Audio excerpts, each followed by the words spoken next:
Friends, നിങ്ങൾ ഇതുപോലെ paper craft ഉണ്ടാക്കാറില്ലേ? നാം പേപ്പർ കൊണ്ട് പല രൂപങ്ങളും ഉണ്ടാക്കാറുണ്ട്.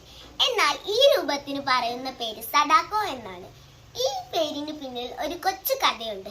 ആരുടെയും കരളലിയിക്കുന്ന ഒരു കൊച്ചു പെൺകുട്ടിയുടെ കഥ. കഥ നടക്കുന്നത് അങ്ങ് ജപ്പാനിലാണ്. 1945 ആഗസ്റ്റ് 6-ന് അമേരിക്ക ജപ്പാനിലെ ഹിരോഷിമയിൽ അണുബോംബ് വർഷിച്ചു. അവിടെ നിന്നും 1.5 മൈൽ ദൂരെയായിരുന്നു സഡാക്കോ സസാക്കി എന്ന 2 വയസ്സുകാരി പെൺകുട്ടി. ബോംബിന്റെ ആഘാതത്തിൽ അവൾ ദൂരേക്ക് തെറിച്ചു വീണു. എന്നാൽ പരിക്കുകളൊന്നും ഉണ്ടായിരുന്നില്ല. അവൾ വളർന്നു. നല്ല മിടുക്കി കുട്ടിയായിരുന്നു അവൾ. സ്പോർട്സിനോട് അവൾക്ക് പ്രത്യേക താല്പര്യമുണ്ടായിരുന്നു. സ്കൂളിലെ ചാമ്പ്യനായിരുന്നു അവൾ. അങ്ങനെയിരിക്കെ 12-ാം വയസ്സിൽ യുദ്ധത്തിന്റെ തീവ്രത അവൾ തിരിച്ചറിഞ്ഞു.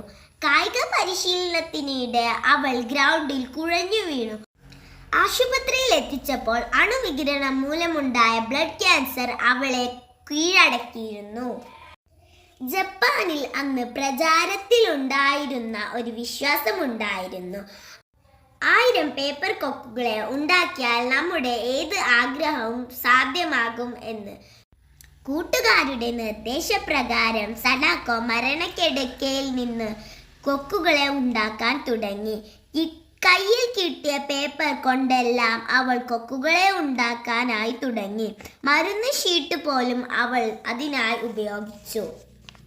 എന്നാൽ 644 എണ്ണം തികയ്ക്കാനേ അവൾക്ക് കഴിഞ്ഞുള്ളൂ. അപ്പോഴേക്കും മരണം അവളെ കീഴടക്കി. പിന്നീട് അവളുടെ സുഹൃത്തുക്കൾ 1000 എണ്ണം പൂർത്തിയാക്കി. ആ കൊക്കുകളെ അവളുടെ കൂടെ സംസ്കരിച്ചു. സഡാക്കോയും അവളുടെ ഒറിഗാമി കൊക്കുകളും ലോക സമാധാനത്തിന്റെ പ്രതീകമായി ലോകമെങ്ങും അറിയപ്പെട്ടു. ഒറിഗാമി കൊക്കുകൾ സഡാക്കോ എന്ന പേരിലും അറിയപ്പെട്ടു.